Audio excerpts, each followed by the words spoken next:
সংস্কৃতি বিষয়ক উপদেষ্টা মুস্তফা সারোয়ার ফারুকী কক্সবাজারে হঠাৎ অসুস্থ হয়ে পড়েছেন। রাত 10:30টার দিকে উন্নত চিকিৎসার জন্য হেলিকপ্টারে তাকে জরুরিভাবে ঢাকায় পাঠানো হয়েছে।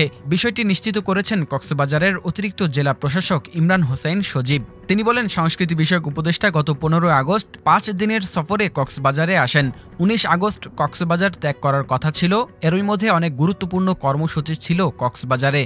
কিন্তু আজ শনিবার রাত 8টার দিকে হোটেল ওশান প্যারাডাইজে হঠাৎ অসুস্থ হয়ে পড়েন তিনি আরও বলেন, তাকে প্রাথমিক চিকিৎসা দিয়েছেন চিকিৎসকরা। বড় ধরনের কোনো সমস্যা হয়নি। তারপরও উন্নত চিকিৎসার জন্য উপদেষ্টার পরামর্শক্রমে সফরসূচি সংক্ষিপ্ত করে তাকে রাত 10টার দিকে ঢাকায় পাঠানো হয়েছে।